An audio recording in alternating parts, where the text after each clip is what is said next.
Chapter 2. Clockwork Confessions. The fog clung to Blackfriars like a jealous lover, its tendrils slithering between buildings and caressing stone with damp fingers. Dawn struggled to assert itself, casting the world in shades of grey and amber as Lily Ravenwood approached the narrow bookshop that served as Revenko's public face. The weathered sign above the door, curiosities and antiquarian volumes, swung gently in the morning breeze, its hinges protesting with a whisper of rust. 3 years. 3 years since she'd carved her defiance into warehouse walls. 3 years of lessons written in blood and pain. Lily's boots made no sound on the worn cobblestones as she slipped through the shop's front door. The bell above remained silent, its clapper removed. Revenko despised unexpected noise. Inside, shelves sagged beneath the weight of leather-bound tomes whose spines bore titles in languages dead for centuries. Dust motes danced in what little light filtered through grimy windows, each particle suspended as if time itself moved differently here. The narrow staircase beckoned from the back of the shop, its wooden steps worn smooth by passage. Lily ascended with practiced grace, each footfall placed with deliberate precision. The scent of old paper and binding glue gave way to something sharper as she climbed, the unmistakable tang of alchemical residue. Ozone crackled in her nostrils, mingling with sulfur and something metallic that coated her tongue like old pennies. At the landing, she paused. The corridor stretched before her, lined with doors of varying sizes, none quite matching the others. Revenko's study waited at the end, its oak panel darker than the rest, as if it absorbed rather than reflected the meager light. From behind that door came a sound-rhythmic clicking, precise and measured. Not clocks, though Revenko kept dozens. This sound carried a different quality, mechanical, yet somehow alive, like the heartbeat of something that should not have one. Lily's fingers brushed the collar at her throat, now a slender band of silver rather than the crude iron of her early training. Its magic hummed against her skin, dormant but ever-present. A reminder of her leash. The windows that lined the corridor bowed inward, their glass warped as if the very air on this floor pressed against them with greater force than the world outside. Reality felt thinner here, stretched taut over whatever lay beneath. The floorboards, though solid beneath her feet, seemed to whisper with each step, carrying tales of those who had walked this path before. She stood before the study door, hand raised to knock. Her reflection stared back from the polished brass doorknob. Older now, sharper. The soft curves of youth had given way to angles honed by hardship. Only her eyes remained unchanged, ice blue and calculating. 3 years of training, 3 years of submission and rebellion, of learning when to bend and when to stand firm. The clicking stopped. "Enter, Ravenwood." Revenko's voice slithered through the wood like a serpent. "Your hesitation wastes my time." Lily's jaw tightened, the familiar churn of anxiety and resentment rising in her chest. She had learned to mask it well, to present a face of practiced composure that revealed nothing of the storm beneath. But the fear remained, not diminished by time, but transformed, like iron in a forge, into something both more brittle and more dangerous. Her hand closed around the doorknob, its cool surface grounding her in the moment. Whatever awaited beyond, she would face it as she had faced everything since that night in Marseille, with calculation, with cunning, and with the quiet certainty that someday the collar would be gone and the debt would be paid in full. The Count's study and the poison. The study swallowed Lily as she stepped through the threshold, its dimensions defying the modest exterior of the bookshop. Shelves stretched toward a ceiling lost in shadow, their contents a grotesque library of forbidden knowledge. The air hung heavy with the scent of old parchment and something metallic, blood perhaps, or the residue of spells cast in darkness. Revenko sat behind an ornate desk of blackened oak, his fingers steepled beneath a chin sharp enough to cut glass. His eyes, the color of tarnished silver, followed her movement with predatory interest. 3 years with us, Ravenwood. Your progress pleases me. His voice carried the accent of his homeland, each syllable precise as the ticking of the clockwork spiders that scuttled across his desk. Their jeweled eyes, rubies, sapphire, and obsidian, caught what little light penetrated the gloom, reflecting it in fractured patterns across the walls. Lilly's gaze swept the room, cataloguing details with practiced efficiency. Mercury globes hovered at irregular intervals, suspended by no visible means. Within their quicksilver surfaces, distorted reflections of the room twisted and writhed like souls in torment. "Thank you, Count." The words fell from her lips with well-rehearsed humility. Her fingers itched to touch the silver collar at her throat, but she kept her hands still at her sides. Weakness, once displayed, became a weapon in Revenko's arsenal. One shelf drew her attention despite her efforts to maintain focus. Bound in leather, too pale, too supple to be animal hide, a book faced outward. Its cover bore the unmistakable impression of a human face, mouth frozen in a silent scream. The eyes, though empty sockets, seemed to follow her movements with desperate pleading. "Your attention wanders, Ravenwood." Revenko's voice snapped like a whip. "Forgive me, Count." Lilly returned her gaze to his face, the mask of obedience sliding back into place with practiced ease.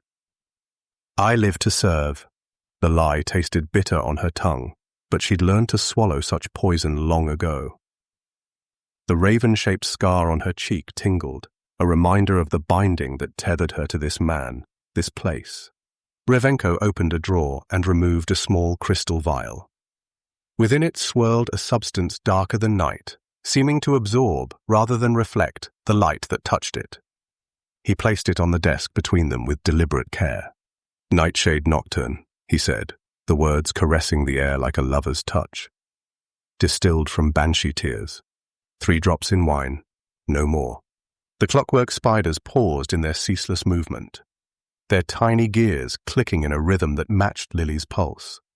She felt the synchronicity like a violation, as if Revenko had reached inside her chest to grasp her heart. "The target?" Lilly asked, her voice betraying nothing of the calculation behind her eyes. "Eliza Thornfield." Revenko's lips curved in what might have been a smile on a human face. "Daughter of Malcolm Thornfield." The name registered immediately. Thornfield, a warlock, whose power rivaled Revenko's own, whose territory bordered the Count's like a festering wound. "A message, you understand." Revenko pushed the vial toward her with one long finger. Lilly reached for it, her movements fluid and controlled. The glass felt impossibly cold against her skin, as if it had been stored in Arctic waters rather than a desk drawer. The liquid within seemed to pulse with malevolent awareness. "I understand perfectly." She slipped the vial into an inner pocket of her jacket, close to her heart. The cold seeped through fabric and skin, a promise of death carried next to life. The spiders resumed their movement, scuttling across ancient texts and scrolls with purpose known only to their creator. One paused at the edge of the desk, its ruby eyes fixed on Lilly with what might have been hunger. "You've come far from the gutter rat I found in Marseille," Revenko observed, leaning back in his chair. The leather creaked beneath him, the sound reminiscent of skin stretched too tight. "But never forget what you were, what you would be again without my patronage." The scar on Lilly's cheek burned hotter, responding to the direct command in his words. She inclined her head, the perfect picture of deference. "Never, Count. Your lessons are carved into my bones. And someday I'll carve them into yours." The thought flashed through her mind, dangerous and swift as lightning. She buried it deep, beneath layers of practiced submission and calculated gratitude. The collar at her throat hummed against her skin, sensing the rebellion but unable to detect its source. "When shall I deliver your message?" she asked, her tone suggesting nothing but eagerness to please. Revenko's lips curled into a thin smile. "Tomorrow evening. The Thornfield girl attends the opera with her father's associates. You'll find her in the west balcony. And afterward," Lilly kept her voice neutral, a skill honed through years of practice, "return to me with proof." Revenko's fingers steepled beneath his chin. "A lock of hair will suffice." The air in the study thickened, pressure building like the moments before a thunderstorm. One of the mercury globes trembled, its quicksilver surface rippling with unseen currents. The clockwork spiders froze in unison, their jeweled eyes dimming to dull embers. A scratching sound emanated from behind the bookcase fingernails on wood, but too regular, too mechanical. Revenko's attention shifted, his eyes narrowing to obsidian slits. "Ah," he murmured, "our little messenger returns." The bookcase swung inward without visible mechanism, revealing a hidden passage barely wider than Lilly's shoulders.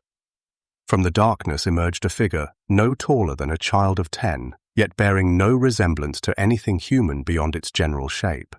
The homunculus stepped into the study with jerky, disjointed movements. Its skin, if one could call it that, possessed the translucence of wax paper, revealing the intricate clockwork beneath. Gears of brass and copper spun within its chest cavity, pumping a viscous amber fluid through glass tubes that branched like veins throughout its form. Its head rotated a full circle before settling into position, glass eyes spinning independently of one another.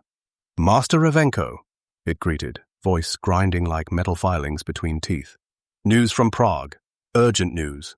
Lilly maintained her position, face a careful mask of indifference. Her fingers, however, tightened imperceptibly around the vial in her pocket. The homunculus twitched, its left arm spasming in a series of rapid jerks. "The Prague Coven suspects your indulgences."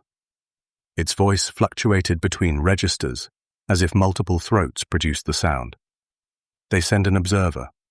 They know about girl, about blood ritual." Revenko's expression darkened, the temperature in the room plummeting several degrees. Frost crystallized along the edges of the mercury globes. "Enough!" he snapped, rising from his chair. "You forget yourself, Clockwork." The homunculus convulsed, its movements becoming more erratic. As it twisted, something small and metallic dislodged from its shoulder joint, falling to the carpet with a muffled ping. The sound, nearly imperceptible, registered in Lilly's heightened awareness like a gunshot. The gear no larger than her smallest fingernail rolled toward her boot. Without shifting her gaze from Revenko, Lilly adjusted her stance, the toe of her boot sliding forward to cover the tiny component. "Apologies, Master." The homunculus bowed, its spine bending at an impossible angle. "This vessel deteriorates. Message delivered as instructed." Revenko circled his desk, looming over the construct. "What else did you learn? Names? Intentions?"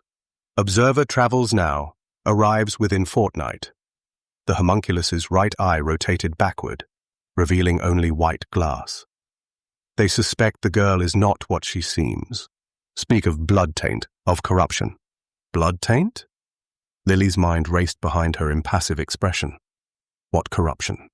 The scar on her cheek pulsed with phantom heat, as if responding to the words. She pressed her boot more firmly against the carpet, feeling the hard outline of the gear beneath the sole. "Did they mention a name?" Revenko's voice had gone soft, which Lilly recognized as far more dangerous than his rage. The homunculus's head tilted at an unnatural angle. "Blackwood. They speak of Blackwood blood." Something flickered across Revenko's face, surprise perhaps, or calculation. It vanished so quickly, Lilly might have imagined it, replaced by his usual cold control. "You've served well, Clockwork." Revenko extended his hand, palm up. "Rest now." The homunculus stepped forward, movements growing increasingly uncoordinated. It placed its small, articulated hand in Revenko's. The moment they touched, the amber fluid in its veins slowed, thickened, and finally crystallized. The whirring of gears wound down like a music box, reaching its end. In seconds, the construct stood frozen, a grotesque statue of mechanical parts and translucent skin. Revenko turned to Lilly, his gaze penetrating. "You heard nothing of consequence here." "Of course, Count." Lilly inclined her head, the perfect picture of submission. "Though I wonder, should I delay my visit to Miss Thornfield? If Prague sends observers—" "You will proceed as instructed." Revenko's tone brooked no argument. "The Thornfield matter is separate from these complications." He lifted the now rigid homunculus, carrying it to a cabinet near his desk. Inside, 5 identical constructs stood in various states of disrepair, a macabre collection of mechanical servants. As Revenko's back turned, Lilly shifted her weight, bending as if to adjust her boot. Her fingers swept across the carpet, capturing the tiny gear and secreting it within her sleeve. "Will that be all, Count?" she asked, straightening as he closed the cabinet. Revenko studied her for a long moment, his gaze lingering on her scar. "For now, Ravenwood. For now." The dismissal hung in the air between them. Lilly backed toward the door, maintaining the proper distance of a servant from her master. Only when the heavy oak closed behind her did she allow her fingers to close around the gear hidden in her sleeve. Blackwood blood. Blood ritual. Prague coven. The tiny metal component pressed into her palm, its teeth biting into her skin. A small, concrete piece of a puzzle she'd only just begun to see. The Gala's illusions. Somerset House stood like a sentinel against the night sky, its neoclassical facade bathed in the golden glow of alchemical lamps. Carriages disgorged their occupants, London's elite wrapped in silks and jewels onto the cobblestone courtyard, where footmen with too perfect posture received them. Lilly ascended the marble steps, her emerald gown whispering secrets against the stone. The silk clung to her form, cool and slippery as a serpent's skin. The bodice embroidered with silver thread that caught the light with each measured breath.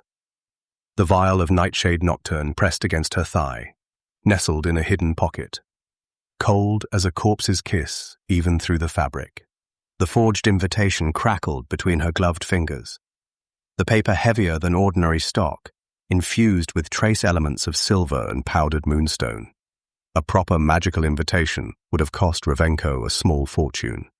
The forgery had cost one man his life, a master craftsman whose fingers Lilly had broken, one by one, after he'd completed his work. "Lady Harrington," announced the footman at the ballroom entrance, his voice carrying the faintest metallic undertone. Lilly's gaze flicked to his wrists where brass joints gleamed beneath white gloves. The skin around them bore the telltale seam of stitchwork. Not human then, but homunculus. Clockwork sentries disguised as servants. Her pulse quickened, not with fear, but with calculation. Revenko hadn't mentioned security constructs. The ballroom opened before her like a treasure chest. Crystal chandeliers suspended from the ceiling, each prism fracturing candlelight into rainbows that danced across marble floors. The air hung heavy with beeswax, expensive cologne, and the metallic tang of magic subtle enchantments woven into the very architecture to enhance beauty, suppress aggression, loosen tongues. Lilly's eyes swept the crowd, seeking her target. Eliza Thornfield should have been easy to spot, young, unmarried, likely surrounded by suitors. But something prickled at the base of Lilly's skull, an instinct honed through years of Revenko's brutal training. This isn't about the girl. Her attention shifted to a figure standing near the orchestra, a man in his 50s with a powdered wig that sat too perfectly upon his head. His waistcoat strained against a substantial belly, fingers adorned with rings that caught the light as he gestured to a companion. One ring in particular drew her eye, a signet bearing the emblem of a serpent devouring its tail. Lord Pembroke, member of the Ouroboros coven. Revenko's rival. The realization settled into her bones with cold certainty. Revenko had given her incomplete information. A test, perhaps? Or something more calculated? The vial against her thigh seemed to pulse with new significance. Lilly moved through the crowd with practiced grace, accepting a glass of champagne from a passing tray.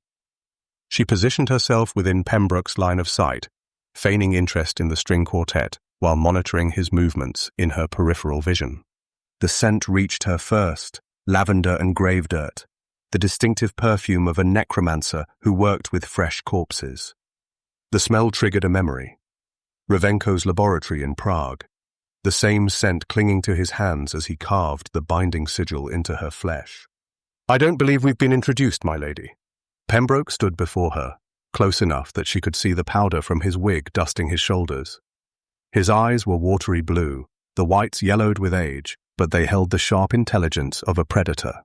"A terrible oversight," Lilly replied, her voice taking on the cultured tones of aristocracy. She extended her hand, allowing him to brush his lips against her gloved knuckles. "Lady Harrington, recently returned from the continent. Lord Pembroke, At your service. His gaze lingered on her face, searching for something. The continent, you say? I've just returned from Prague myself. Fascinating city. Prague, where the observer was coming from, where Revenko had laboratories hidden beneath the cobblestone streets. Indeed, Lilly smiled, the expression never reaching her eyes. Though I prefer Vienna for its cultural opportunities. Pembroke's fingers tightened almost imperceptibly around his glass. Vienna has its charms, though I find its practitioners somewhat traditional in their approaches. Practitioners, not artists or musicians. Practitioners. The language of the covens, deliberate and probing. Traditional methods have their place, Lilly countered, watching his reaction. Though innovation often requires us to break with tradition. Wouldn't you agree? The Clockwork footmen moved through the crowd with inhuman precision, their eyes scanning the guests with mechanical thoroughness. One passed close enough that Lilly could hear the faint whirring beneath its livery. Pembroke followed her gaze to the construct, his lips curling into a smile that revealed teeth too white and even to be natural. Some innovations are more reliable than others. Wouldn't you agree, Lady Harrington? The way he emphasized her false name sent ice through her veins. He suspected something, or worse, he knew. The music swelled like a tide, drawing dancers into its rhythmic embrace. Lilly allowed Pembroke to guide her onto the floor, his fingers closing around hers with unnatural warmth that penetrated her glove. His palm felt clammy against hers, the heat radiating from it more akin to fever than human warmth. You dance divinely, Lady Harrington, Pembroke murmured as they moved through the opening steps of the minuet. Almost as though you've studied the art for centuries. His emphasis on the word centuries carried weight beyond mere flattery. Lilly curved her lips into a practiced smile, her eyes never warming. My lord flatters me, she replied, allowing a hint of breathlessness to colour her voice. Her gaze swept the ballroom over his shoulder, cataloguing exits, threats, opportunities. The Clockwork sentries positioned themselves at regular intervals around the perimeter, their movements too precise, too measured. One turned its head exactly 45 degrees every 17 seconds, she counted. Another flexed its fingers in a pattern, thumb, index, middle, ring, pinky. Mechanical routines disguised as human fidgeting. You're not like the other ladies here, Pembroke continued, his thumb tracing small circles against her waist as they turned. There's something exceptional about you. Lilly suppressed a shudder at his touch, transforming it into what might appear as a pleasurable tremor. The orchestra reached a crescendo, strings vibrating with intensity that matched the tension coiling in her muscles. Perhaps I simply appreciate the finer points of conversation, she countered, allowing him to guide her through a turn that offered a view of the far side of the ballroom. There. Malcolm Thornfield stood near a column of white marble, his complexion nearly matching its pallor. His fingers worried at his waistcoat buttons, eyes darting between the Clockwork sentries with the nervous energy of prey-sensing predators. No sign of his daughter. Finer points indeed. Pembroke's voice dropped lower as the music softened. I wonder what other points you might appreciate. The dance separated them momentarily, a brief respite from his touch. Lilly used the choreographed movements to scan the room more thoroughly. The vial pressed against her thigh reminded her of its deadly purpose, but its intended target seemed increasingly irrelevant. This isn't about the girl. It never was. When Pembroke's hand found hers again, his signet ring pressed deliberately against her pulse point. The serpent's ruby eye seemed to wink in the candlelight. I've always found necromancy fascinating, he said conversationally, as though discussing the weather. The boundary between life and death, so rigid to some, so flexible to others. The dance brought them closer, his breath hot against her ear. It carried the scent of cloves and something metallic, like blood. Prague has produced some remarkable innovations in that field, he continued. Though I hear the most promising apprentice vanished some years ago, a girl with exceptional potential. Lilly maintained her smile, though her heart hammered against her ribs. I find such topics rather morbid for a ball, my lord. Do you? His fingers tightened on her waist. Yet you wear death so comfortably, Lady Harrington. Or should I call you by another name? The music shifted, dancers rearranging themselves in patterns as precise as the movements of clockwork gears. Across the room, Thornfield was now engaged in conversation with a man whose back was to Lilly. Tall, broad-shouldered, with hair the colour of burnished copper. Names are such transient things, Lilly replied, her voice steady despite the danger prickling across her skin, especially in London society. Pembroke's laugh held no humour. Indeed, though some names carry power, Blackwood, for instance. The word struck like a physical blow. Lilly missed a step, recovered so quickly that only Pembroke, watching her with predatory intensity, would have noticed. I'm not familiar with the family, she said, the lie tasting bitter on her tongue. No? Pembroke guided her through another turn, his movements suddenly more forceful. Strange. You have their eyes. The clockwork sentry nearest to them paused in its routine, head swiveling toward them with mechanical precision. Its glass eyes reflected the candlelight in fractured patterns, like shattered mirrors. My mother always said my eyes were my best feature, Lilly countered, calculating the distance to the nearest exit, the number of steps to reach the knife strapped to her thigh. Mothers rarely lie about such things, Pembroke agreed. Though I wonder what else your mother might have told you. About your lineage, perhaps. Your potential. The music reached its final measures. Thornfield was now moving toward the exit, his face a mask of barely contained panic. The copper-haired man followed, one hand resting casually at his waist, where the outline of a weapon disturbed the fall of his coat. My potential, Lord Pembroke, Lilly said as the dance concluded, is something I prefer to discover for myself. She curtsied, the movement allowing her to shift her weight to the balls of her feet, ready to move in any direction. Pembroke bowed, his eyes never leaving hers. A dangerous approach, he murmured, especially when others have such specific plans for that potential. The clockwork sentries moved in unison, repositioning themselves closer to the exits. Their brass joints gleamed in the candlelight, the seams of their artificial flesh stretching as they adjusted their posture. Revenko sent me into a trap. The clockwork sentry's glass eyes tracked Lilly's movements as she slipped away from the dance floor, her smile fixed in place, like a porcelain mask. Pembroke followed, his steps measured and deliberate as a metronome. The alcove beckoned, a pocket of shadow beyond the glittering chandeliers, nestled between two marble columns draped with heavy velvet curtains. You've been quite elusive, Lady Harrington, Pembroke murmured, his voice carrying the oily smoothness of a well-oiled machine. One might think you're avoiding more intimate conversation. Lilly allowed her shoulders to soften, her posture shifting from defensive to inviting. The vial pressed against her thigh seemed to pulse with its own heartbeat. Perhaps I simply wish to be pursued, she replied, her voice pitched low enough to draw him closer. The thrill of the chase and all that. Pembroke's eyes gleamed with triumph as he stepped into the alcove after her. The sounds of the ballroom receded, violins and laughter muffled by the thick curtains, leaving only the tick-tick-tick of the clockwork sentries patrolling beyond. Perhaps we might find somewhere more private? His fingers brushed her bare shoulder, leaving a trail of unnatural warmth that made her skin crawl. Lilly tilted her head, allowing a curl to fall across her cheek. Men who play with fire, she whispered, reaching up as if to caress his face.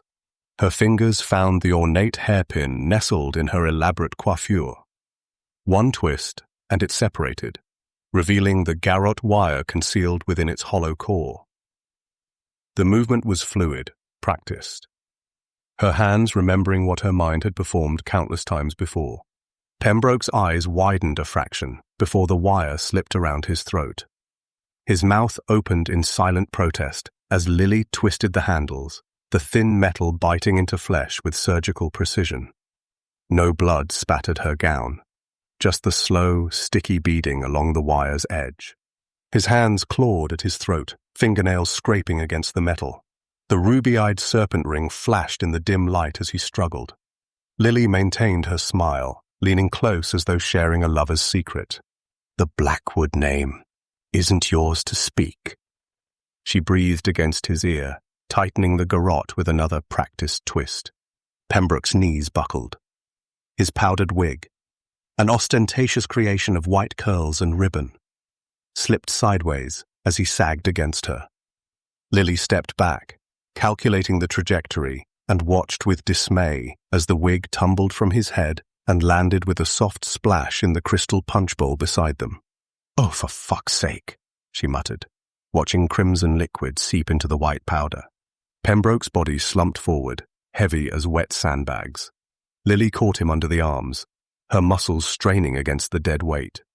She maneuvered him into a sitting position against the wall, arranging his limbs with the careful precision of a doll-maker. One hand draped over his knee, the other clutching an empty champagne glass she plucked from a nearby table. The scent of blood mingled with the fruity sweetness of the punch, creating a cloying perfume that clung to the back of her throat. Lilly wiped the garrote clean on the inside of Pembroke's jacket, reassembling the hairpin with practiced fingers. Another dead man, another master pulling strings. She stepped back to assess her work. To any passing guest, Lord Pembroke appeared to be sleeping off excessive champagne, a common enough sight at such gatherings. Only the faint purple line across his throat might betray the truth, but the high collar of his jacket concealed most of it. The satisfaction of the kill settled in her bones, familiar and cold. Yet beneath it lurked something else, a growing certainty that she was merely a piece on a chessboard, moved by hands she couldn't see. Revenko sent me into a trap. But whose trap? And why? The Clockwork sentries continued their patrol beyond the curtain, their brass joints whirring with mechanical precision. Across the ballroom, Thornfield had disappeared, along with the copper-haired man who'd followed him. Lilly smoothed her skirts, tucked a stray curl behind her ear, and composed her features into a mask of bored aristocracy. The vial remained untouched against her thigh, its intended purpose rendered irrelevant by the night's unexpected turns. The punch bowl gleamed in the candlelight, Pembroke's wig floating like some exotic sea creature in its crimson depths. The alarm shrieked through Somerset House like a mechanical banshee, its brass-tongued wail bouncing off marble and mahogany. Lilly's pulse quickened, but her hands remained steady as she gathered her skirts and slipped into the shadows between two massive columns. Revenko's little trap has teeth after all. The distant clank of Clockwork sentries echoed up the grand staircase, the distinctive 3-beat rhythm of their patrol gait shifting to the more urgent 4-beat pursuit cadence. Metal feet striking stone, gears whirring with unnatural precision. Hunting. Lilly's fingers found the seam of her gown, expensive silk, surrendering with a whispered tear as she ripped a long strip from the underskirt. The fabric shimmered in the gaslight peacock blue against the cream-colored marble. She draped it carefully over the balustrade, letting it flutter like an abandoned token of a fleeing woman. "Come find me, you tin soldiers," she murmured, her voice barely audible above the persistent alarm. The Clockwork sentries would follow protocol track movement, pursue evidence, capture quarry. Predictable as the tides, these mechanical hunters. Their brass faces gleamed at the bottom of the staircase, glass eyes sweeping methodically across the grand foyer. Lilly moved in the opposite direction, her footfalls silent against the polished floor. The corridor stretched before her, lined with portraits of dead aristocrats whose painted eyes seemed to follow her passage with mute disapproval. At the junction where the hallway split, she tore another strip of silk, this one crimson from her petticoat, and tossed it down the eastern passage. The whirring grew louder behind her. One sentry, then two, their articulated limbs moving with the jerky grace of predatory insects. The first one paused at her blue silk lure, its head rotating with that distinctive clockwork click, click, click as it processed the evidence. Lilly slipped into the western corridor, counting heartbeats. 3, 4, 5. The sentry's heavy tread turned eastward, following her false trail.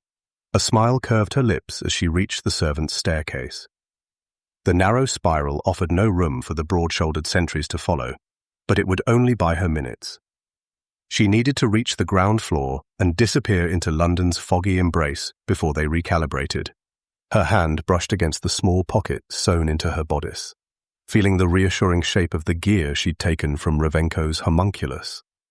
Its teeth pressed against her skin through the fabric, sharp and significant, a piece of the puzzle she couldn't yet solve. The banister of the servant's stair gleamed in the dim light, polished by countless hands over countless years.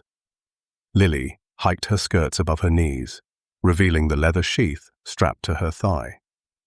The silver dagger remained in place, but she extracted a small velvet pouch nestled beside it. Time for my little friends to earn their keep. With one fluid motion, she swung her leg over the banister and pushed off, sliding down the spiral in a controlled descent. The marble was cool and smooth beneath her gloved hands, her weight balanced perfectly as she spiraled toward the ground floor. Wind rushed past her face, loosening more curls from her elaborate coiffure. The alarm's pitch changed higher, more urgent. They'd discovered her ruse. Lilly landed in a crouch at the bottom of the staircase, the velvet pouch clutched in her fist. Above her, metal footsteps redirected, heavy and purposeful. The sentries had recalculated, triangulating her position with cold mechanical logic. She untied the pouch with deft fingers, revealing dozens of tiny, writhing forms. Silk moth larvae, their translucent bodies no larger than her smallest fingernail. Specially bred by an entomologist in the troll market of London, whose talents extended beyond the natural world. These particular specimens hungered not for mulberry leaves, but for the lubricating oils that kept clockwork joints moving smoothly. "Feast well, little ones," Lilly whispered, scattering them across the floor at the base of the staircase. The first sentry appeared at the top of the spiral, its brass face impassive as it calculated the descent. Its companion joined it, glass eyes glowing with an eerie amber light. They began their careful, methodical climb downward, metal fingers gripping the banister with inhuman strength. Lilly backed away, watching as the first larvae found their way to the bottom stair, tiny mandibles quivering in anticipation. She turned and ran, no longer concerned with stealth. The sentries would follow, and when they reached the bottom, her hungry little friends would find the oil-slick joints of their ankles and knees irresistible. She burst through the servant's entrance into the kitchen, startling a scullery maid who dropped a copper pot with a resounding clang. Lilly didn't pause, weaving between tables laden with half-prepared dishes for the evening's banquet. Behind her came the first, satisfying sound of mechanical distress, a high-pitched grinding followed by the distinctive snap of a gear stripped of its teeth. Then another. A heavy metallic body crashed against stone. That should keep Revenko's clockwork puppets occupied. The fog embraced her as she slipped through the delivery entrance, London's perpetual grey shroud settling around her shoulders like a familiar cloak. The Thames' fetid breath mingled with coal smoke, obscuring her from prying eyes, mechanical or otherwise. The gear in her pocket seemed to pulse with its own subtle heat as she melted into the city's shadowed arteries. Whatever game Revenko was playing, whatever trap he'd set, she'd just changed the rules. The Southwark docks exhaled their noxious breath into the night, a miasma of coal dust, river rot, and the unmistakable tang of human desperation. Lilly moved through the fog like a wraith, her footsteps silent on the slick cobblestones. The crematorium squatted at the edge of the wharf, a squat, brick monstrosity whose chimney belched black smoke into London's already burdened sky. The gear from Revenko's homunculus pressed against her ribs, its teeth seeming to bite through the fabric of her bodice with each step. In her reticule, wrapped in a scrap of silk, Pembroke's serpent ring and a lock of his hair nestled against the cold metal of her throwing stars. Answers. I need answers. The crematorium's iron door groaned on its hinges as Lilly pushed it open. The stench hit her immediately, rendered fat, charred bone, and something sweeter, more cloying. Death had its own perfume, one that no amount of lye soap or rose water could mask. The keeper sat hunched behind a scarred wooden desk, his rheumy eyes lifting to assess her with practiced disinterest. His face bore the mottled complexion of a man who'd spent decades breathing ash and sorrow, skin pocked and grey as the walls around him. "We're closed for the night," he muttered, fingers continuing to count coins from a small leather pouch. "Come back tomorrow if you're looking to arrange a burning." Lilly approached the desk, her skirts whispering against the stone floor. "I require use of the copper kiln, the small one, in the eastern chamber."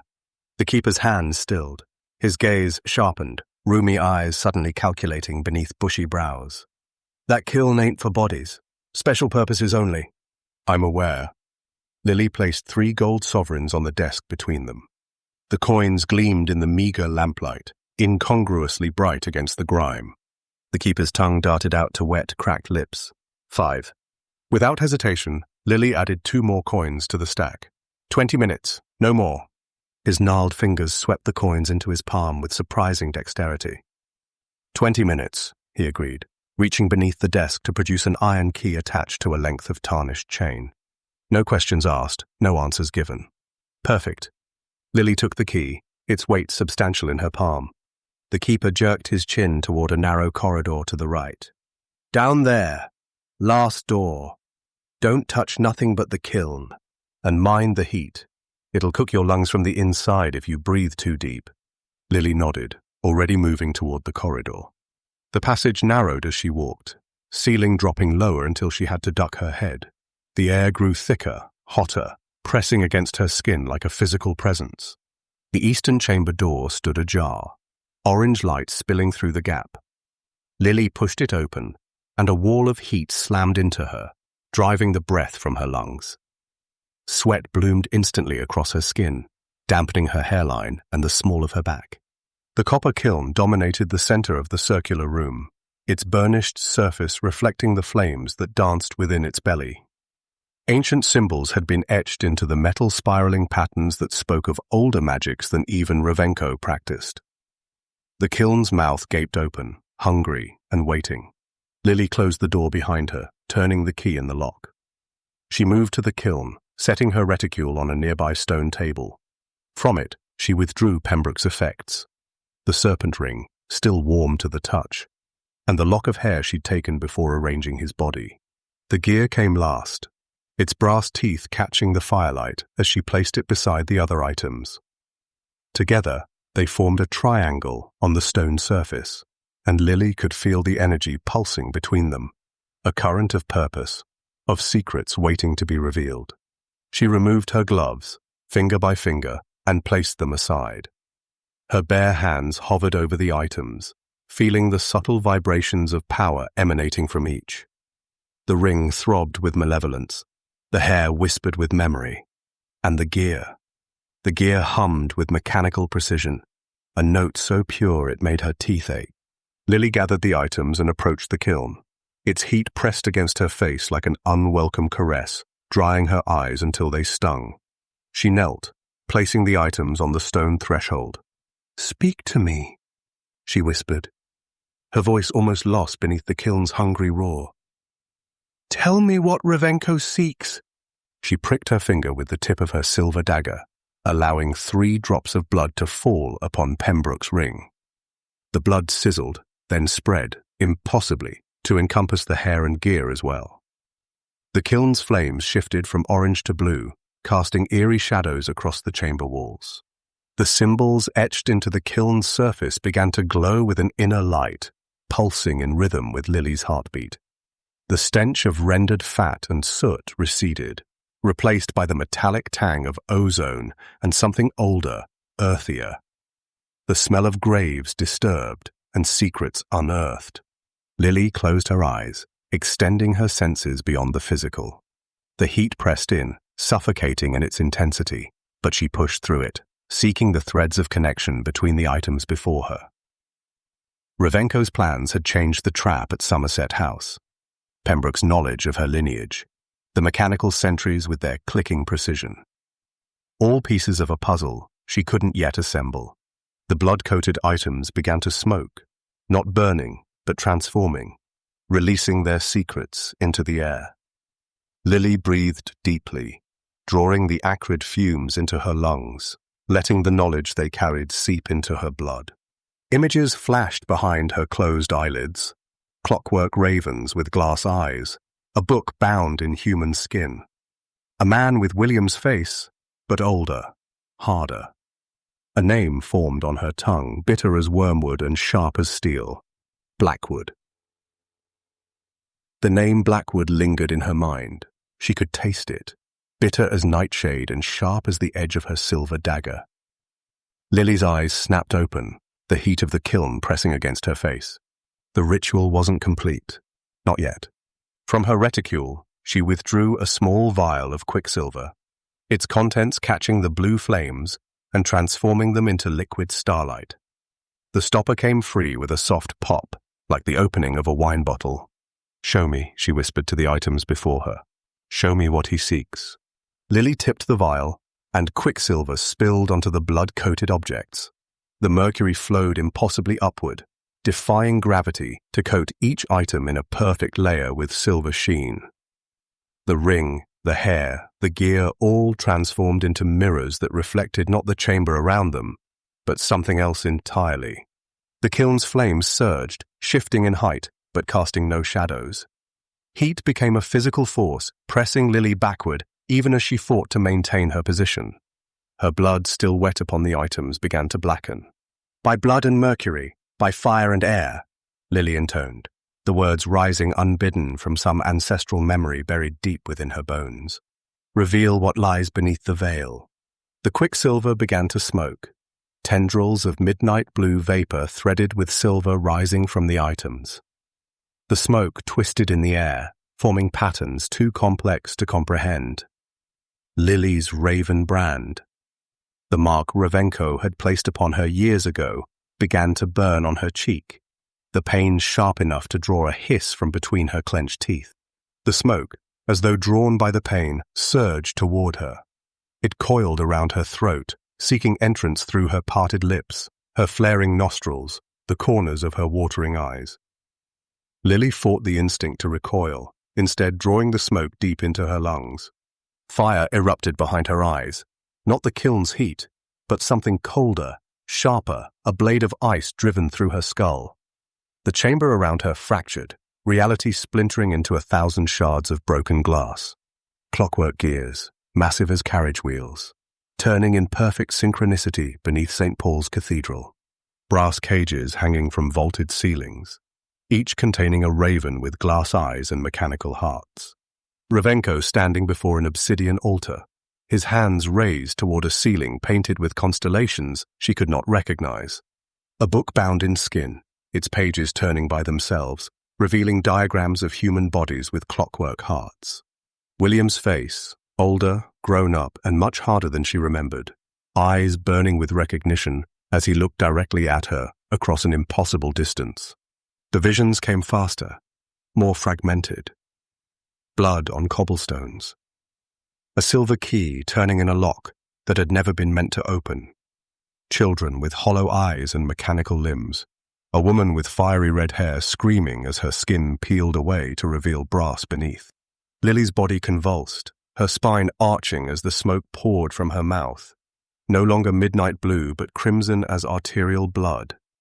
It hung in the air before her for one heartbeat, two, then arrowed toward the chamber's eastern wall, toward St. Paul's Cathedral, whose dome dominated London's skyline. The smoke dissipated against the stone, leaving behind a faint outline that resembled a door. Not a physical entrance, but something else. A threshold between worlds, perhaps, or a gateway to whatever lay beneath the cathedral's ancient foundations. The kiln's flames died suddenly, plunging the chamber into darkness broken only by the faint glow of cooling metal. Lilly collapsed to her knees, her body racked with tremors. The taste of metal flooded her mouth, and she turned her head just in time to avoid fouling her skirts as her stomach rebelled. Bile splashed against the stone floor, steaming in the residual heat. Lilly's vision swam, the chamber tilting and spinning around her. The raven brand on her skin continued to burn, no longer with the ritual's power, but with something else. A warning, perhaps, or a reminder of the chains that still bound her to Revenko. Whatever the Count sought beneath St. Paul's, It was vast and terrible beyond mortal comprehension. And somehow, William, her brother William, stood at its center, a key to a lock that should remain forever closed. Lilly stumbled to the window, her legs trembling beneath her like a newborn foal's.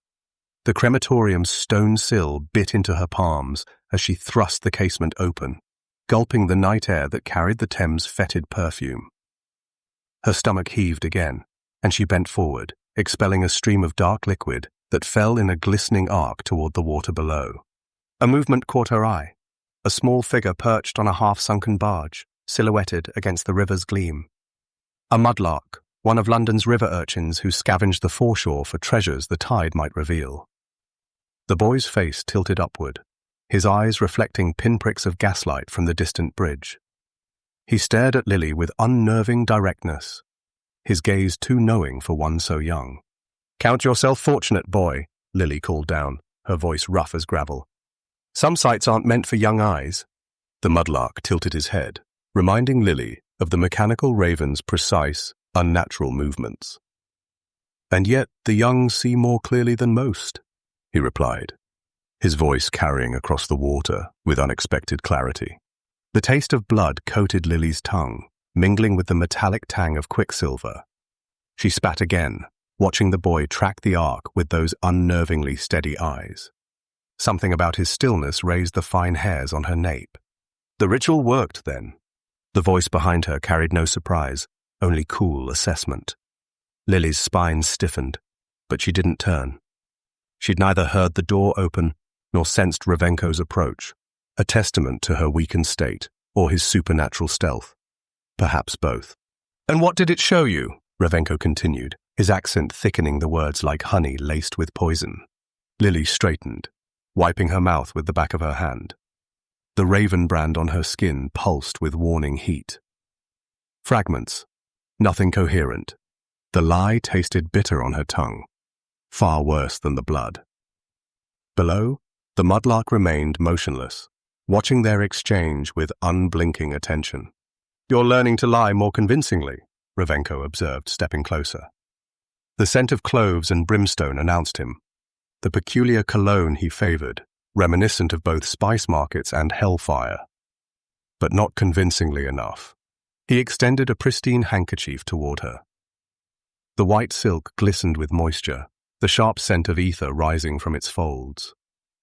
Lilly hesitated before accepting it, noting how the liquid made the fabric translucent in places, revealing the embroidered pattern of ravens taking flight along its border.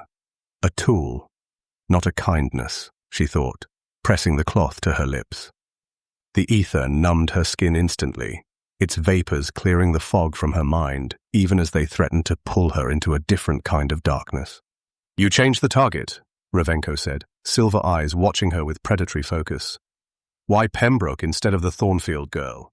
Lilly lowered the handkerchief, careful to fold it with the clean portion outward. A potential weapon, should she need it. Ether-soaked silk pressed against mouth and nose could render even a man of Revenko's size unconscious in minutes. "He recognized me," she replied, offering a partial truth. "He knew too much." Revenko's lips curved in what might have been mistaken for a smile by those who didn't know better. A tool needn't be gentle, only sharp. The mudlark below had vanished, leaving only ripples on the Thames surface to mark where he'd been. Lilly wondered if he'd been real at all, or merely another vision sent by whatever power she'd awakened in the ritual. "What does William Blackwood mean to you?" she asked, the name falling from her lips before she could reconsider. Revenko went still, not the stillness of surprise, but the perfect immobility of a predator reassessing its prey. His silver eyes narrowed, reflecting the moonlight like twin blades. "Where did you hear that name?" he asked, his voice soft as a blade sliding from its sheath. The Library of Skin. Lilly's fingers traced the edge of the door to Revenko's library, feeling the ornate carvings beneath her touch. Serpents and ravens intertwined in an eternal dance of dominance. The lock yielded to her pick with a satisfying click that echoed in the empty corridor. Revenko's absence hung in the air like a held breath, His journey to St. Paul's bought her precious minutes to search for answers. The library door swung open on silent hinges, revealing a chamber that reeked of forbidden knowledge. Gaslight flickered from brass sconces shaped like human hands, casting dancing shadows across shelves that stretched toward the vaulted ceiling. The light caught the spines of countless books, their covers gleaming with an unnatural sheen. Lilly stepped inside, her footfalls muffled by the plush carpet. The door closed behind her with the finality of a coffin lid. She moved deeper into the room, past a celestial globe that rotated slowly of its own accord, stars and constellations shifting in configurations that matched no earthly sky. Her attention fixed on the books. Closer inspection confirmed what her instincts had whispered. The covers weren't leather at all, but human skin. The realization sent ice through her veins. Each tome bore the unique texture of its donor. Some smooth as a child's cheek, others weathered and creased like an old man's hands. Lily's fingers hovered over one particularly large volume, its surface marred by what could only be a birthmark. "Charming collection," she murmured, unable to suppress a shudder as her fingertips made contact with the too warm surface. The book seemed to pulse beneath her touch, as though still harboring some essence of life. From beyond the library walls came the measured tread of clockwork sentries. 3 beats, pause, 3 beats. Their patrol routes as predictable as the ticking of Revenko's pocket watch. She had perhaps 20 minutes before their circuit brought them back to this wing of the townhouse. A massive Venetian mirror dominated the far wall, its silver surface rippling like disturbed water. Unlike ordinary mirrors, this one reflected more than mere appearances. It showed glimpses of what might be, what once was, and what could be. Lilly approached it cautiously, watching her reflection fragment and reform with each step. She withdrew Pembroke's monocle from her pocket. The glass lens caught the gaslight, sending prismatic patterns dancing across the walls. The monocle had been an afterthought, plucked from Pembroke's cooling corpse, more out of habit than purpose. Now, something about its crystalline perfection suggested utility beyond mere vision correction. Lilly raised the monocle to her eye, angling it toward her reflection. The mirror's surface undulated, then stilled. Through the lens, her image sharpened with unnatural clarity. She tilted her head, exposing the raven brand on her cheek. The mark had always appeared as nothing more than a stylized bird, its wings spread in eternal flight across her skin. But through Pembroke's monocle, intricate script revealed itself, woven through the raven's feathers in lines so fine they seemed impossibly detailed. "Blood binds, silence blinds," Lilly read aloud, the words scraping her throat like broken glass. The phrase triggered something. A memory fragment bursting through the carefully constructed walls of her mind. Rosemary scent, sharp and clean. A woman's hands, calloused yet gentle, tracing the same pattern on her skin that now marked her as Revenko's property. Mother. The word formed in her mind with absolute certainty, though the face remained frustratingly blurred. A voice, soft yet urgent, filtered through the years. "Blood binds, silence blinds, little raven. Remember these words when the time comes." The memory carried the tang of fear, mingled with the rosemary. Her mother had been afraid, not for herself, but for her daughter. Lily's fingers traced the brand, feeling the script that only the monocle revealed. The touch sent electricity racing through her veins, a current of recognition and awakening. This was no mere ownership mark. It was a message, perhaps even a key. The clockwork sentry's footfalls grew louder, their mechanical precision marking the passage of her dwindling time. Lilly turned from the mirror, scanning the library with new purpose. Revenko's collection inspired both revulsion and fascination. What secrets lay bound in human skin? What knowledge justified such grotesque preservation? More importantly, what else had he hidden from her? The script in her brand suggested layers of deception she'd only begun to unravel. The memory of her mother's voice echoed in her mind, a phantom guide urging her toward a truth long buried. "Blood binds, silence blinds." The words pulsed in rhythm with her heartbeat. Whatever binding Revenko had placed upon her, whatever blindness he'd imposed, her mother had known, had perhaps even prepared her for this moment. The celestial globe continued its rotation, mapping stars that existed only in Revenko's twisted cosmology. Outside, the sentry's patrol reached the corridor adjacent to the library, their gears whirring with lethal purpose. Lilly's secrets faded to the background as a shadow fell across the library entrance. Her pulse quickened, the monocle still pressed to her eye as she turned toward the doorway. Revenko stood there, his silhouette unnaturally still against the gaslit corridor beyond. Only his eyes moved, tracking her with the cold precision. "I wondered when curiosity would overcome caution," he said. The air between them thickened, charged with impending violence. Revenko stepped into the library, each footfall deliberate, the floorboards refusing to creak beneath his weight as though the house itself feared his displeasure. "Did you think I wouldn't feel you picking at the threads of my spellwork?" His accent thickened with anger, consonants sharp. Every tug, every question, every doubt, they resonate through the binding to me like ripples in still water. Lilly slipped Pembroke's monocle into her sleeve, her movements fluid and unhurried despite the danger. The brand on her cheek pulsed with warning heat. "Your collection is educational," she replied, gesturing toward the skin-bound books. "Though your cataloguing system leaves something to be desired." Revenko's mouth twitched. Not a smile, but the ghost of one, cruel and fleeting. He closed the distance between them with unnatural speed, his hand closing around her throat before she could retreat. His fingers of his other hand found the raven brand with unerring accuracy, caressing along the hidden script. "The binding works both ways, little raven," he whispered, his breath carrying the tang of alchemy. "I feel your resistance growing. Your ambitions." Lilly met his gaze without flinching, though her heart hammered against her ribs. "I am no one's creation." Something shifted in Revenko's eyes. A calculation, a decision. His grip tightened, and with a single fluid motion he hurled her across the room. Lilly's body slammed into the celestial globe with bone-jarring force. The impact sent constellations spinning wildly, stars blurring into streaks of brass and copper light.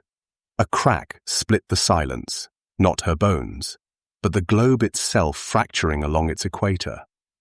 The hemisphere separated, revealing the intricate clockwork mechanism within. Mercury spilled from the broken vessel, pooling on the floor in quicksilver rivulets that seemed to move with purpose rather than gravity. Lilly pushed herself to her knees, tasting blood in her mouth. The mercury reflected her face in fragmented, distorted patches. Her eyes wide, a smear of blood at the corner of her lips, her hair falling in disarray around her shoulders. Revenko approached, his shadow stretching across the silver puddles, distorting further as it touched the liquid metal. "Your mother had the same look in her eyes when she defied me once," he said, the words landing like physical blows. Lilly's breath caught.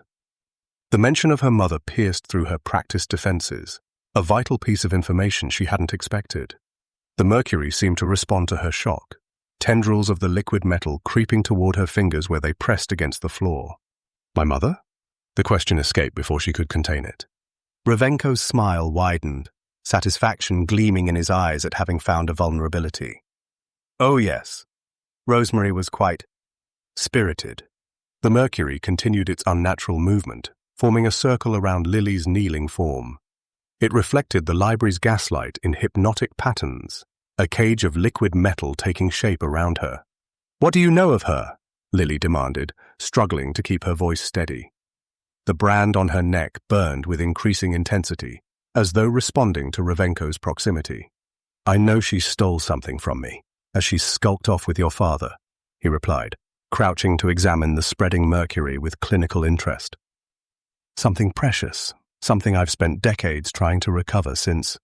The clockwork sentries' mechanical footfalls echoed in the corridor outside, their patrol route bringing them closer to the library.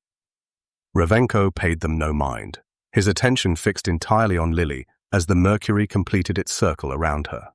"And now," he continued, dipping one finger into the silvery pool, causing ripples that distorted Lilly's reflection into something barely human. "I believe you've found a piece of what she hid by accident." His eyes, cold as glacial ice, regarded her with clinical detachment. "Take her to the containment chamber," he instructed, his gaze never leaving Lily's face. "No food, no water, just darkness and whatever company I choose to provide." 2 clockwork sentries materialized from the shadows of the corridor, their brass joints gleaming in the gaslight. Their movements were unnaturally precise, wound too tight. "Whatever you're planning with St. Paul's, it won't end as you expect," Lilly said, her voice steady despite the blood trickling from the corner of her mouth. Revenko's expression flickered, surprise, quickly masked by amusement. "Clever little raven. You've seen more than you should." He turned away, dismissing her with a wave. "Perhaps a few days in darkness will teach you the value of loyalty." The sentries moved in perfect synchronization, their metal hands closing around Lily's upper arms. Their grip was cold and unyielding, fingers digging into her flesh with mechanical precision. They lifted her to her feet as though she weighed nothing, the gears in their wrists whirring. They marched her from the library, down a corridor she'd never seen before. A tapestry pulled aside revealed a narrow doorway, beyond which stone steps spiraled into darkness. The staircase twisted downward like the inside of a nautilus shell, each step worn smooth by centuries of evident footfalls. The air grew colder with each turn of the spiral, carrying the scent of damp stone and old despair. Lilly counted the steps, but lost track, and the darkness swallowed the numbers, and time itself seemed to stretch like taffy. The only sound was the rhythmic click-whir-click of the sentry's joints and the soft pad of her footsteps. At the bottom, a circular chamber opened before them. The ceiling arched high overhead, lost in shadow. Iron cages lined the walls, their bars gleaming dully in the blue light cast by the sentry's eyes. Most stood empty, doors hanging open like hungry mouths. One did not. A figure huddled in the farthest cage, little more than a shadow within shadows. Lilly strained to see, but the sentries propelled her forward, their grip brooking no resistance. They approached an open cage door and thrust her inside. The lock engaged with a sound like bones breaking. The sentries retreated, their blue eyes dimming as they ascended the staircase, leaving Lilly in near total darkness. Cold fury settled in her chest, hardening into something diamond bright and just as sharp. She didn't struggle against the bars, futile, wasteful of energy she would need later. Instead, she pressed her back against the iron and slid down until she sat on the stone floor, knees drawn to her chest. The brand on her cheek pulsed with dull heat, a reminder of chains both seen and unseen. Lilly closed her eyes, focusing on her breathing in through the nose, out through the mouth as she had been taught. The darkness pressed against her eyelids, thick as velvet. A soft scraping sound drew her attention to the other occupied cage. The figure within shifted, metal dragging against stone. Not human, then, or not entirely. Another of Revenko's experiments, perhaps, or a failed creation. Lilly opened her eyes, allowing them to adjust to the gloom. Resilience hardened in her veins like cooling steel. She would endure, she would observe, she would escape. And when she did, Revenko would learn why some ravens could not stay caged. The Wraith's Welcome. The darkness in the cage had weight, pressing against Lily's skin like wet velvet.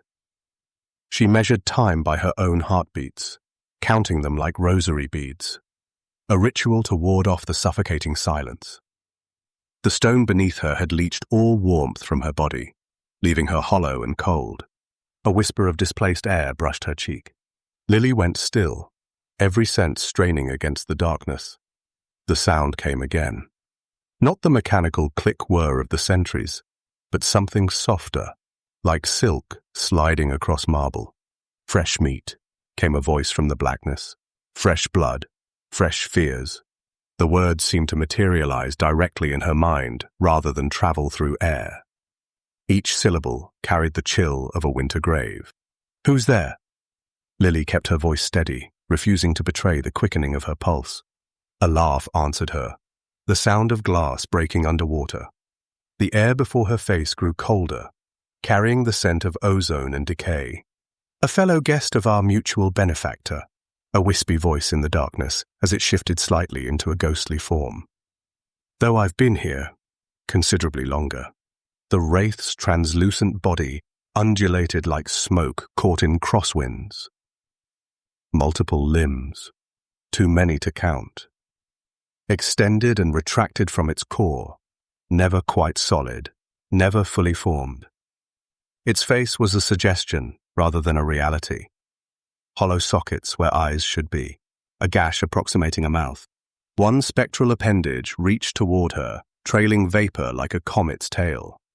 Lilly refused to flinch as it traced the brand on her cheek, its touch raising blisters of ice on her skin. "He's marked you well," the wraith observed, its voice like silk dragged over broken glass. "How many have you killed for him?" Lilly's jaw tightened. "I kill for myself."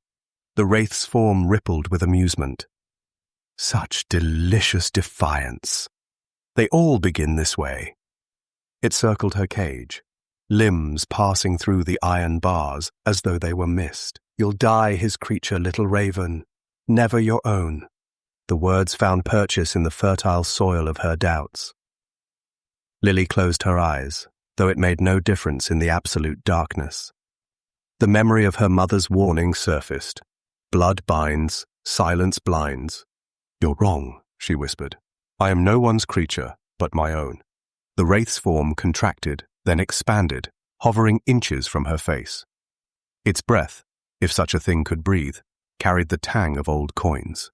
"Lie to yourself if you must," it hissed, multiple voices overlapping in discordant harmony. "I can taste the truth in your fear." Its limbs encircled her without touching, a cage within a cage. The temperature plummeted until Lilly's breath clouded before her face. "He collects us, you know," the wraith continued. "The broken ones, the ones with power in their veins and darkness in their hearts." Its form pulsed with each word. "He promises freedom but delivers only new chains." Lilly's fingers curled into fists, nails biting into her palms. The pain anchored her, kept her from drowning in the wraith's poisoned words of truth. "What does he want with St. Paul's?" she asked, redirecting the conversation away from her vulnerabilities. The wraith's form shuddered, its limbs retracting momentarily before stretching toward her again. Clever bird, changing direction mid-flight. Its voice dropped to a whisper that seemed to come from inside her skull. "The cathedral stands on old ground, sacred ground, blood-soaked ground." One vaporous tendril brushed her cheek, leaving a trail of numbness. "He seeks what lies beneath, the heart of London's power."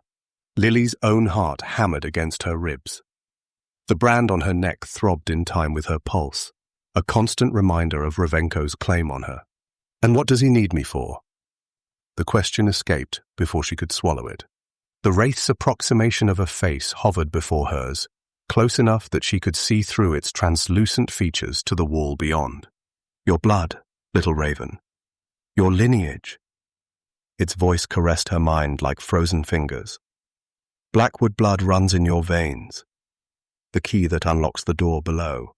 The name struck her like a physical blow. William. Her brother's face flashed in her mind.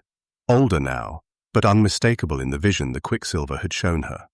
"You'll serve your purpose," the wraith continued, circling her again. "Then join me here in the darkness, a ghost of a ghost, forever bound to his will." Lilly's defiance crystallized, hardening into something diamond bright and just as cutting. "I've escaped worse cages than this." The wraith's laughter filled the chamber, echoing from unseen corners. "Have you? Look closely at your chains, little raven. They're forged from your own choices." Its form began to dissipate, limbs unraveling into wisps of shadow. "We'll speak again. The nights here are long, and I so rarely have sentient company." The last words lingered in the air long after the wraith had faded, leaving Lilly alone with the darkness and the cold truth of its words.